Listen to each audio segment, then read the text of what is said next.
Aamen selle peale. Nii, me oleme graafikust, ma vaatasin seda.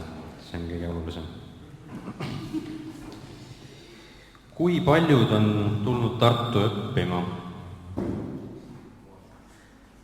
Kui paljud, õpivad? Kui paljud on elukoolis õppimas? Õige vastus on see, et kõik tõstavad käe, sest et me õpime tegelikult terve elu. Ja igaüks meist peaks tegelikult küsima seda küsimust, et kuidas ma tean, mismoodi elu elada? Kui keegi teab, siis te võite mulle lühikese kokkuvõtte teha. Teab keegi? 2 lausega oskab keegi vastata. No ilmselt nii lühidalt ei saa, jah? Kes teab, mis see on? Sandri piibel. See on Sandri piibel. See on Sandri piibel, aga see on ka lihtsalt piibel. Ma usun, et paljudel meist see on kas kuskil riiulis, kotis, äkki mõnel peas. Paljudel on see ka siin, nutitelefonis. Aga ma olen tähele pannud, väga paljud loe seda. Või siis seda loetakse minimaalselt. Ja üks põhjus on ilmselt see, et inimesed ei oska piiblit lugeda. Teinekord vaadatakse ka seda, et ossa, poiss, on ju nii paks raamat. Teed lahti ja siin on nii peenikesed leheküljed, meeletult peenikesed. 2 reas ka veel. Ehk siis, kui siin on juba mingisugune, mitu lehekülge, 1000... siin ei ole, 230, 250, nii oled palju. Võid julgelt korrutada selle mingisugune 4 või 5, kes saab tavalise raamatu mahu. Ehk siis see on väga paks raamat. Ja see on ka väga vana raamat, ehk siis teinekord me loeme mingid lugusid ja me mõtleme, et mida sa siin täpselt mõtled selle. Et see sõnastus võib olla väga keeruline, need illustratsioonid võivad olla kas liiga õikad äkki, või see lihtsalt see lugu tundub igav. Ma olin ükskord ühele noorteõhtu, ma olin just kristlaseks saanud ja see on tubli usus inimene, kes seda rääkis, aga ma olin seal noorteõhtul ja ta räägib, et ta on eluaeg kristlan olnud ja tahab usus kasvada ja siis ta otsustas, et ma tahan parem kristlan olla, siis ma hakkan Vana Testamenti lugema ja siis ta ütles ka, et see on maailma igavam asi. Mitte nüüd selle mõttega, et ärge lugege Vana Testamenti, aga see mul kuidagi kõlama. Ta ütles, et Vana Testament on igav. Ja siis me mõtleme, et see on Jumala sõna. Kaanest kaanel, mitte ainult Uus Testament. Ja sa ütled selle kohta, et see on igav. Ma inimlikult ma saan aru, mõne meelest see on igav, aga lihtsalt see idee. Jumal on jätnud meile ühe teksti. Ja sa ütled selle kohta, et see on igav. See ei ole üldse igav. See, et see igavana mulle tundub, see on minu endi süü. Aga tegelikult see tekst on väga-väga põnev. See, mis siin sees on, see muudab elusid. See muutis minu elu, see on siiamaani minu elu muutmas. Ja seda lugedes oskan ma paremini vastata sellele küsimusele, kuidas elu elab. Et kas inimene uskib või mitte, siis tahes-tahtmata me peame tunnistama, et see on inimajaloo kulgu kõige rohkem mõjutanud. See on üks raamat, mis on inimajaloo kulgu mõjutanud kõige rohkem kui muud teosed. Nii et kui sa tahad vähegi haritud või intelligentne inimene olla ja teada, kuidas kristlik asi enam toimib, tasub see lahti teha ja lugeda. Ja minu küsimus ongi see, et miks inimesed ei loe sellest? Kui vastused on siin olemas, siis miks on see kuskil riiulis see seisab ja selle asemel loetakse muid asju? Eneseabikirjandus, mesoteeriline kirjandus või siis vaadatakse YouTube'ist neid self-help life coach'e ja kes teavad kuidagi kõiki vastuseid. Või kui sa oled õnnetu, siis miks sa siia ei pöördu? Miks sa loed neid raamatuid, mis ütlevad, et kuidas olla õnnelik?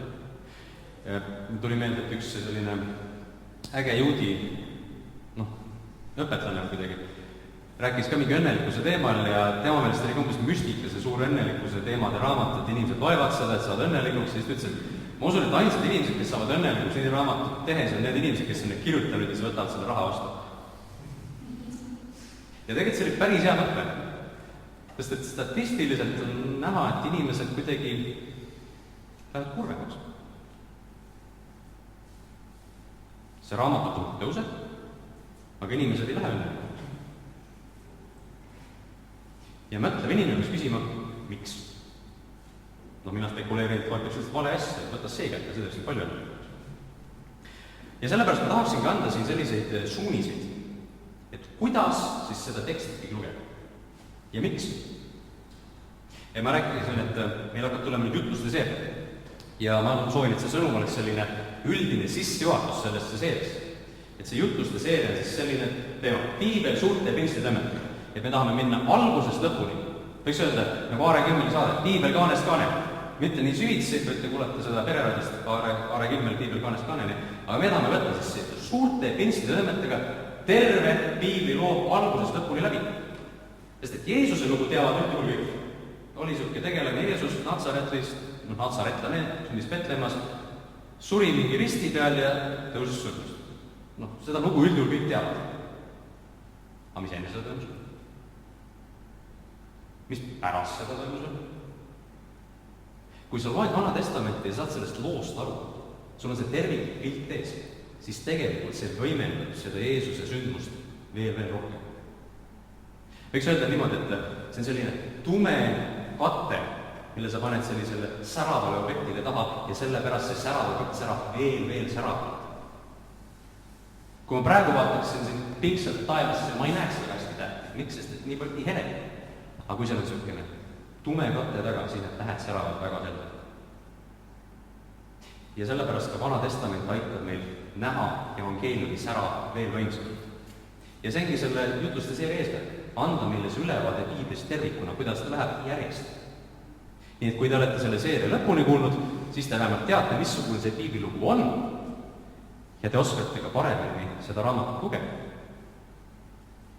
Ja ükskord ma kuulsin ka ühe sellise usukaaslase käest, kui ma olin just kristlaseks saanud, et hakkas lugema Uut Testamenti, see oli enam arusaadav ja siis mõtlesin, et ma tahan olla tubli kristlane, kui ma loen Vana Testamenti ka ja ütles 3. Moosese raamatut, ei aita. See on liiga keeruline juba mu jaoks, ei pani selle kinni. Ja paljud inimesed kardavadki seda piiblit keerukust. Aga ma leian, et see on suuresti just sellepärast, et nad ei tea, kuidas seda piiblit täpselt lugeda. Kuidas loeb keskmine selline, võiks öelda siis uus kristlane pühagi ehk piiblit? Kuidas ta loeb? Olete mõelnud? Või kuidas sina loed piiblit? Mina ütleks niimoodi, et keskmine kristlane teeb umbes nii. Magab, ärkab üles. Nii peaks oma piiblit lugema. Nii, mis selle päevasõna mul siis on?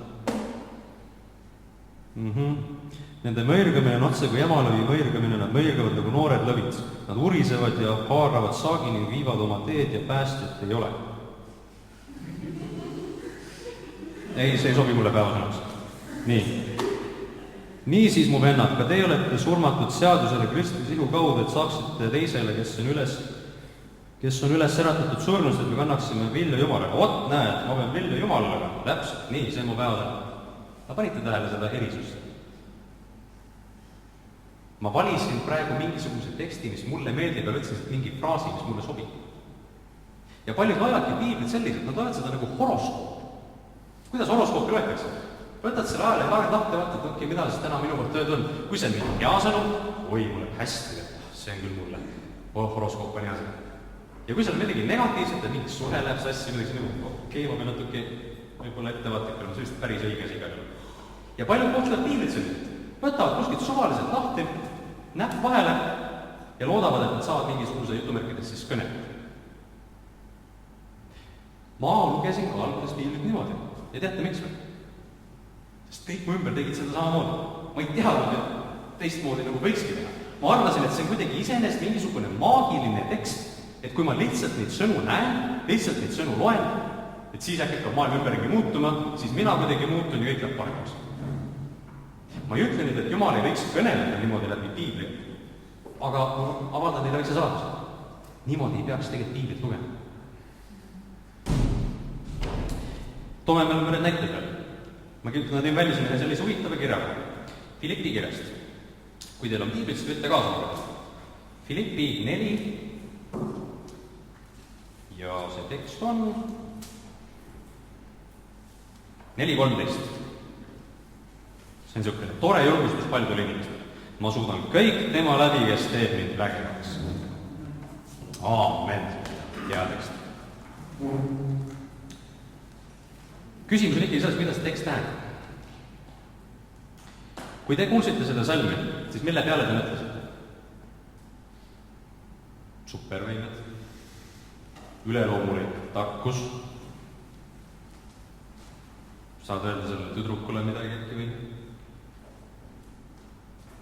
Kes mõtles raha peale?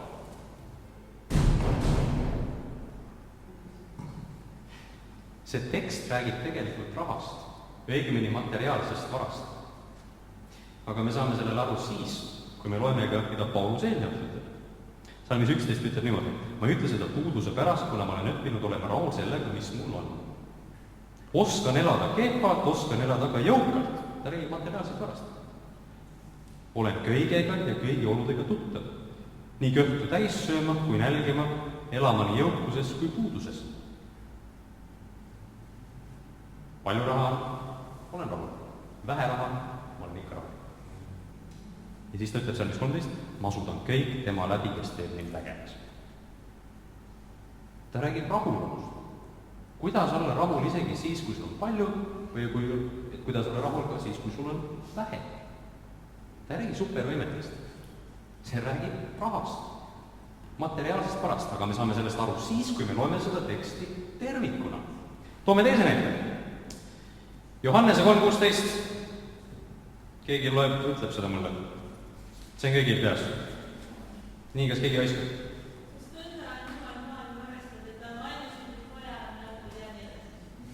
Jah, ja edasi on. Et ükski, kes temast usub, ei hukkuks. Täpselt. Johannese 3.16. Nii tuntud salm. Kes oskab mulle peast öelda, mis on kirjas Johannese 3.17? Või 3.15? Peast. Või 3.14? Jällegi, üks väike tekst on peas, see kuidagi korrutatakse, aga selle tähendus läheb kaduma, kui me selle võtame lihtsalt sealt välja. Mis te arvate, mida see tekst tähendab? Kas see tekst räägib Jumala armastuse suurusest? Kes arvab, et see räägib Jumala armastusest sellisest mõõtmatust suurusest? Et Jumal armastas nõnda maailma, et oma ainusündinud poja andis. Mitte keegi arvab. Üks arvab. Aha, võt. Tegelikult jah, see tekst ei räägi Jumala armastuse suurusest mitte midagi. Loeme tähelepanelikult seda teksti. Sest nõnda, sel viisil, see kirjeldab seda meetodit, millega Jumal on maailma armastanud. Sest nõnda on Jumal maailma armastanud, et oma ainusündinud poja andnud. Ta on armastanud seda maailma sellisel viisil, et ta andis oma poja. Ja selleks, et sellest tähendusest veel paremini aru saada, tuleks lugeda ka eelnevaid salme. Loeme salmist 14. Ja nõnda nagu Mooses ülendas kõrbes vastmaa, nõnda peab ülendatama inimese poeg, et igaühel, kes usub, oleks temas igavene elu. Kui sa Vana Testamenti lugenud pole, siis see sellest kohast mõhku käib. See viitab ühele sündmusele Iisraeli ajaloos.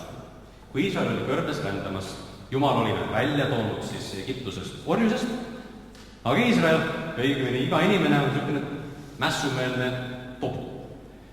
Ja siis hoolimata sellest, et Iisrael oli orjusest väljas, nad hakkasid nurisema, polnud rahul sellega, et kogu aeg sai mingit mannat, see ei ole, võiks öelda, see tavaline manna, kreeka, selles heebrea keeles manna tähendab asi, või see asi, mingi valge asi midagi, et mingi mõni tuleb taevast alla, nad söövad seda kogu aeg ja hakkavad nurisema.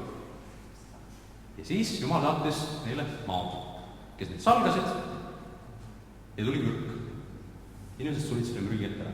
Aga siis nad hakkasid meelt parandama, mõtlesid, et me oleme ikka mööda pannud ja Jumal, palun anna andeks. Ja siis Jumal otsustas, et annab neile ühel viisil andeks. Ülendas selle vastmaa, pani selle neile ette, et need, kes vaatavad selle vastmaa poole, nende ihust kaob mürk ära. Ehk siis Jumal pani mingisuguse vahendi, mille kaudu on võimalik vabaneda mürgist. Tol hetkel ajaloos. Ja Jeesus ütleb, ja nõnda nagu Mooses ülendas vastmaa, nõnda peab ülendama inimese poeg. Ta toob paralleeli. Iisraeli ajalus ütles niimoodi ja sellisel viisil toimib Jumal ka praegu. me kõik oleme mürgitatud patuga. Ja ainus viis sellest vabaneda on see, et kui me vaatame Jeesuse peale. Ehk siis me usaldame täielikult seda, et Jeesus suri meie eest ja tõusis surnust. See on 15, et igaühel, kes usub, oleks temas igavene elu. Ja siis tuleb, sest nõnda sellisel viisil on Jumal maailma armastanud, et oma ainusündinud poja on andnud, et ükski, kes tema sulub, ei hukkuks, vaid et tal oleks igavene elu. Tekst läks kohe palju elavamaks, kui me vaatasime seda tervikuna. Ja on vaja mõista ka Vana Testamenti, et sellest sõnumist paremini aru saada. Nii et see põhiline viis, kuidas niisugune keskmine kristlane loeb seda piiblit, pühakirja, on siis nagu horoskoopi. Võtavad suvalise salmi ja loodavad, et äkki see kõneb. Aga kuidas tuleb piiblit lugeda? Lihtne vastus. Nagu raamat. Üllatus, üllatus. Ja kuidas sa loed raamatut? Järjest täpselt. Sa võtad selle algusest ette ja sa loed selle lõpuni. Aga nüüd sa ei pea seda kartma, et see on ju nii paks raamat. See koosneb 66 erinevast teosest. Võiks ju seda, siin on 66 erinevat raamatut. Nii et kui sa tõesti ei jaksa Vana Testamenti lugeda, siis võtta Uus Testament ette, aga loe seda raamat haava. See tähendab, sa võtad selle algusest ette ja sa loed selle lõpuni. Sest siis sa saad selle tähendusest aru. Muidu sa lähed väga palju asjad kaduma. Nopid siit, nopid sealt ja loodad saada. Kui teil on koolis koostöö kirjanduslik, kus õpetaja ütleb, et näed, siin on see Tammsaare Tõde õigus, vaadake, pöörake lehekülge 50, võtke sealt lause teine pool, lugege see ära, siis mingi 50 lehte edasi, lugege sealt lause teine pool, ja siis mingi algusesse, lugege sealt 2 peatükki, ja kas siis on kogu tähendus selge? Ei ole, aga palju loevad piiblit. Ja ma usun, et üks põhjus, miks seda tehakse, on see, et meil on siin sellised asjad nagu kirjakohad. Õudust, kirjakohad. Need numbrid siin salmide ees, kui seda nimetada, need ei ole Jumala poolt inspireeritud. Jumal jälle meile peatüki numbrid ja kirjakohti. Ta andis meile raamat, mida sa loed algusest lõpuni. Ma nüüd ütlen, et kirjakohad on halvad, et need aitavad piiblist paremini liigelda. Aga see muudab radikaalselt ka seda, kuidas me seda teksti loeme. Ja sellepärast inimesed lihtsalt võtavadki need salmi sealt, siit ja korras. Lugege piiblit nagu raamat. Võtavad algusest ette ja hakkad lugema. See on see kuidas. Aga miks lugeda piiblit? Miks? Sa võid aru saada, kuidas seda teha, aga kui sa seda motivatsiooni pole, kui sa sellele miks küsimusele vastust ei anna, siis sa suure tõenäosusega seda ei tee. Ja paljud ei taha lugeda piiblit sellepärast, sest see on igavene jaoks, nagu ma enne ütlesin. Aga ma tahaksin seda teha põnevaks. Ma tahaksin piiblit teha hästi põnevaks teha. Mõelge nüüd niimoodi. Jumal, kes lõi kõik, sinu ja minu, temal on tahe. Ta soovib sulle midagi öelda. Ja seda tahet on talletatud siin selles tekstis. Kui näiteks president jätab sulle mingi kirja, sa jõuad koju ja ma ütlen, et tule, president jättis sulle päris pika kirja. Siis sa ütled, jah, ma ei tea, eska sinna riivates, ma väga ei viitsi lugeda. Küll ma kunagi viitsin vaatamist seda räägib. Tundub, et absurdne. Mitte keegi meist ei teeks niimoodi, kui president meile kirja jätaks. Me ilmselt võtaksime selle kätte, me loeksime selle nii täpselt läbi, kui vähegi õnnegi. Täpselt aru saada, mida see president siis meist õigelt leiti tahab. Mida ta tahab öelda? Mis on selle Kaljulaidil meil öelda? Aga piiblit kohtuvad väga vähesed. Kui paljud tahavad reaalselt teada, mida Jumal meil öelda tahab? See on siin tekstis. Kas sa võtad selle sellise pilgu lahti, et Jumal, ma tean, et sa tahad minuga rääkida. Sinu tahe on siin tekstis. Mis see on? Näita seda pole. Ja kas sa loed sellised pinksa täpsusega seda teksti, et teada saada, mis on Jumala tahe? Kui ei, miks? Kui jah, aamen, sa oled tubli. Lugege piiblit, sest et see räägib meile Jumalast. Ja see peaks ju põnevust tekitama, kui Jumal on jätnud meile sõnumi. Ja meil on võimalik seda lugeda. Sa ei saa seda muud moodi kätte, sa ei saa seda niimoodi kätte, et sa vaatad kilgi arvu. Või sa lihtsalt mõtled midagi oma peast teha. Sa pead seda lugema. Muud moodi me seda teada ei saa. Aga see piibel ei ole lihtsalt selline kirjeldav tekst Jumalast. Siin on hästi palju erinevaid kirjanduslikke vorme, siin on kirju, luuletust, õpetussõnu, narratiivseid lugusid, ajaloolisi kroonikaid, prohveti kuulutusi, lõpuaegade ilmutusi. See võib kõik tunduda mahukas. Aga kui mina seda vaatan, siis mul hakkab põnev. Sest et on nii palju, mida uurida, on nii palju, mida õppida.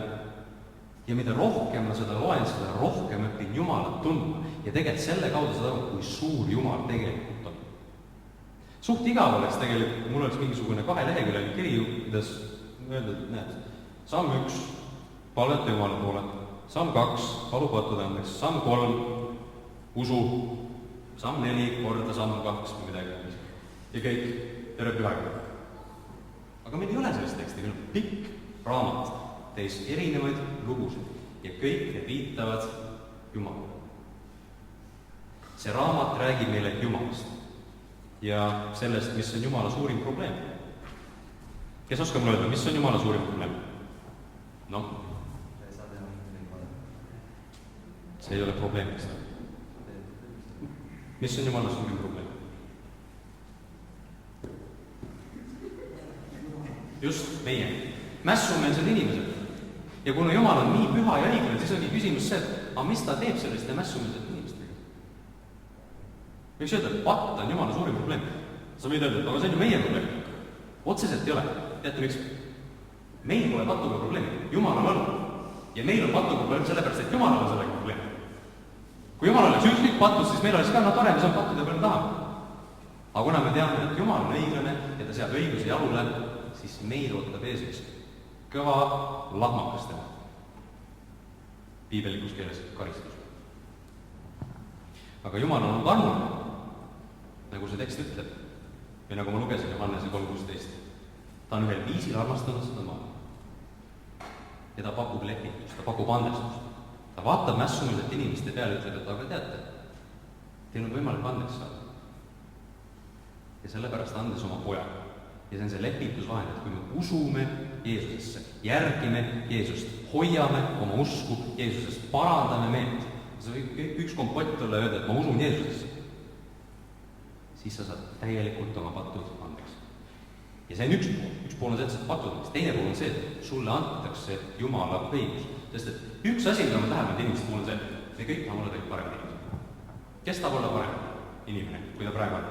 Nii mõned ikka tahab, õnneks. Ma ei ole ainus. Me käime siin elus ringi ja me tegelikult näeme, et me saaksime palju paremini toimida, kui me lihtsalt ei teeks neid lolle vigu, mida me kõik teinud oleme. Ole aidanud seda inimest, ütlesin seal valesti, vihastasin seal natuke liiga palju. See kõik on patt. Ja meil kõigil on sellised mustad taagad.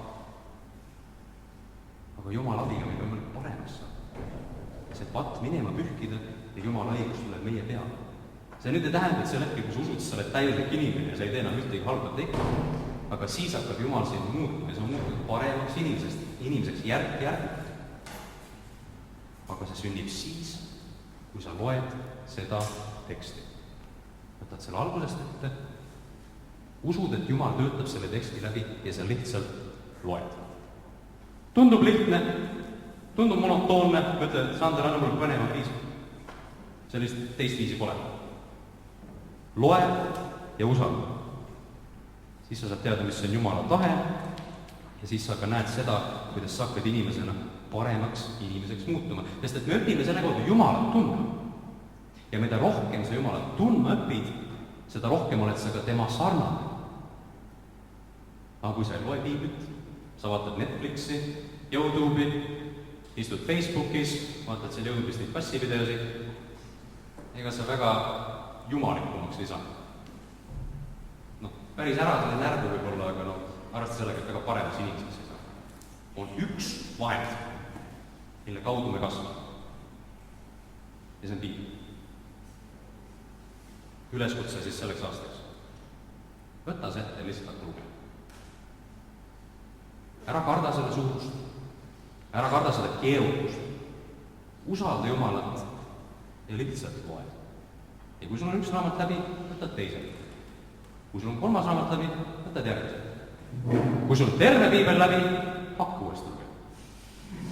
Lihtne. Ma olen 4. korda praegu piiblit ja ma teen seda elu lõpuni. George Müller, üks selline tuntud usumees, kes rajas usu peale lastega. Toitis seda, ta sõnades usu peale. Tal polnud mingisugust sellist suurt tööd, et ta kuidagi rahastaks seda. Ta lihtsalt teadis, et see on Jumala tahe, keda ta inimesi aidab. Ja kui inimesed olid umbes küsinud tema käest, et aga mis on minu saadus? Siis ma lugesin tema raamatut, kus oli kirjutama ajalugu, siis sealt oli öeldud, et ta luges piiblit 100 korda. Ja ma ei ole 100 korda. No te võite arvestada, kui tihti ta seda lugema pidi. Kui ma loeksin kord aastas piibli läbi, siis ma peaksin elama veel 120 aastaseks, ei 122 aastaseks, siis ma olen piibli 100 korda läbi lugenud, kui ma kord aastas loeksin. Paljud ei tee sedagi, nad ei ole isegi kord aastas. Ja huvitav on see, kui me vaatame neid ajaloolisi, kuidas öelda, usukangud, need, kes on teinud, siis võiks öelda, jutumärkida suuri tegusid. Kas nad on missionärid, nad on rajanud lastekodusid, nad on olulisi samme teinud inimkonna ajaloos ja viinud seda natukenegi paremuse poole. Üks ühine tunnus on kõigil. Loevad seda teksti. Loevad ja loevad ja loevad kõik. Kõva maagiline vormel. Siin ei ole mingi lihtne samm. Lihtsalt loe piiblit. Ja usalda Jumalat. Siis küll sa hakkad nägema, et sa oskad äkki elus paremini toimida.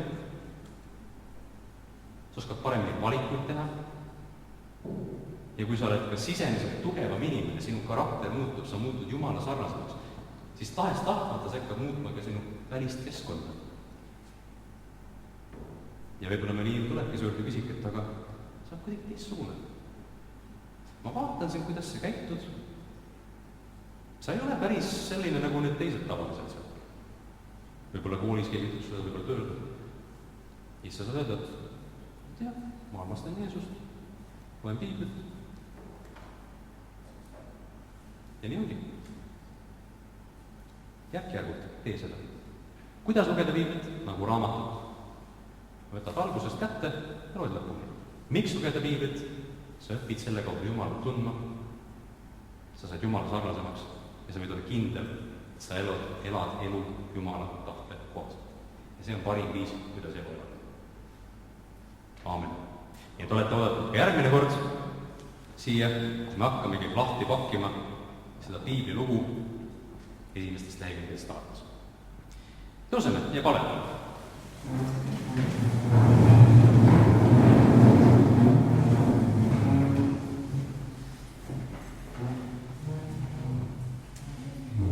Isa taevas, me täname, et sa oled nii suur. Sa oled nii halastav, nii armastav, et sa jätsid meile sellise sõna, sellise imelise teose, kus on sinu tahe peigus. Aga me täname, et sa ei ole seda täielikult ära peitnud meie eest, vaid me saamegi seda lugeda. Et teada, mis sulle meeldib, mis sind rõõmustab ja ka seda, mis sind vihastab ja mis sind kurvaks teeb. Aita meil olla inimesed, kes on sinu sõna sees, kes tahavad seda lugeda ja õppida sind selle kaudu tundma. Ja ma palun, et kui need noored siin võtavad selle sõna kätte, siis kõnele nendega. Kõnele, ehita üles nende usku ja ütle neid edaspidi ka sind usaldada seda, et see töö, mida sa teed meie sees, sa viid selle lõpuni. Aita neid püsida ja näha, et sinu sõna on põnev. See on täis rikkusi. See on puhas kuld, see on kallim kui kuld. Sest et me õpime selle kaudu tundma sind isiklikult. Ole ka neid noori hoidmas sel aastal koolis, nende õpingute vältel. Ja ma palun, et nende usk võiks kasvada sinu auks ja sinu viid.